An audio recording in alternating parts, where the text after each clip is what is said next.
Mbote bandeko boye imalamu na Lingala Tutor, plateforme na bino interactive oyo epesaka bino bacours na Lingala. Lelo na Lingala Tutor toza na esengo ya kokutana na bino pona totanga ndenge nini basalaka globe terrestre. Na Lingala babengi yango mokili. Lelo tokolakisa bino lolenge nini ya kosala mokili na kati ya After Effects. Pona kobanda tokoya awa tokoya na new composition, toko créer composition asika o toko pesa ngo kombo mokili oyo kombo ya composition na biso. Après wana toko créer awa na rectangle tools, toko créer calque moko awa ya pembe, tokoya na calque na biso toko tondisa ngo awa to créer calque na biso ya pembe. Soki tosilisi ko créer calque na biso ya pembe oyo toye tokangi awa toko cliquer mbala mibale awa na espace na biso oyo eza vide, to cliquer mbala mibale tokoya na téléchargement, place to télécharger ki map na biso ya monde awa ba continent na biso eza to télécharger yango to memi yango awa et toko glisser yango awa comme avant plan na biso. So to silisi bongo tokoya awa na transform, tokoya na scale pona kodimina ngo mwa taille tochango boye. Soki tosilisi kokondisa ngo mwa ndambu eloko nini esengeli tosala, tokoya awa to sélectionner bango nyonso mibale contrôle, to sélectionner ya liboso, to sélectionner kaki na biso ya mibale, tokobeta shift contrôle shift C pour na to créer précomp. Donc composition na kati ya composition précomp tokopesa ngo kombo map na biso yango yo esi esalami, toko cliquer OK. Soki to silisi bongo tokoya awa na kati toko cliquer mbala mibale awa pona tokota na kati ya précomp na biso, tokoya awa na region of interest. Donc oyo ezolakisa biso ni place ni tolingi tokata, toko définir eloko ni toza besoin na ngo, tolinga tokata yango, tokoya awa toza juste na besoin ya partie oyo, partie ya map na biso oyo toza na besoin juste yango. Tokoya awa na alt na bouton roulette pona ko zoomer koyeba si nini na biso eza bien, tokoya kokata ngo ti awa toza juste na besoin ya moi ba extrémité oyo nde tokosalela totala soki ba partie na biso nyonso eza bien. Voilà ti awa yango oyo tozala kaka juste na besoin ya oyo. Après avoir kosala boye, après avoir ko sélectionner boye, tokoya awa na précomp, toye na group compte to région. Donc place tokati wana ndenge tokati na tozala juste na besoin ya région wana yeyo abimiseli biso région na biso akatika juste oyo to sélectionnaki te atiki yango libanda, donc akatika oyo tokoya na mokili. Tokoya na mokili na biso awa tokoya siko na effet et preset awa effet na preset toko cliquer, tokoya awa toko luka effet oyo babengi CC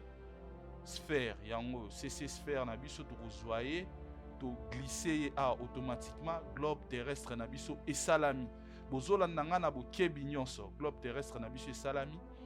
Tokoya wana radius pona ko vimbisa globe na biso eya munene, ça dépend ya eloko nini yosala to vimbisa ye munene. So to silisi radius na biso tokoya na shading. Na shading awa eza tokomisa ngo un peu tokomisa ngo mwa pembe, tokomisa ngo mwa pembe,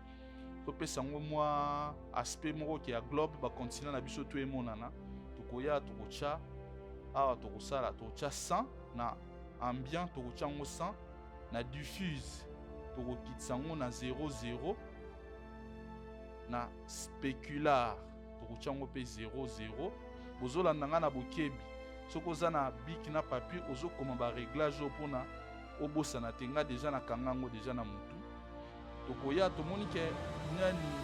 ba map na biso awa ba continent na biso eza un peu munene, kokota tomeka mwa kodimine yango tokodimine yango mwa ndambo awa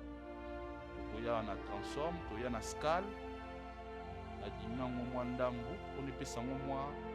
omoni aspect oyo edimine yango mwa ndambo na kati soki tosilisi bo esili te il faut soki tosala animation mokili na biso eza kobaluka ndenge nini akosala yango eza simple toye awa oyo deja tosilisaki toye na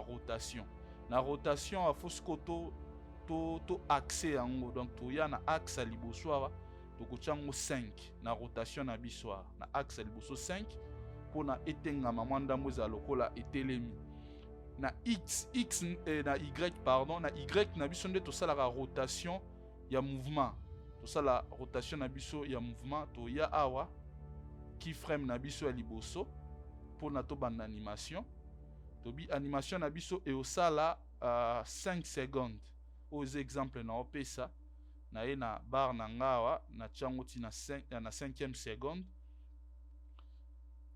soki bar na biso eya siko tokorote yango toorota yango ti animation esukaka na continent Amérique toza na Amérique du Nord na Amérique du Sud donc soki toye awa toye na preview tosala prévisualisation bozomona bien globe na biso ndenge ezobaluka donc c'est simple à partir ya tutoriel oyo bokoki kosala ba animation ebele juste na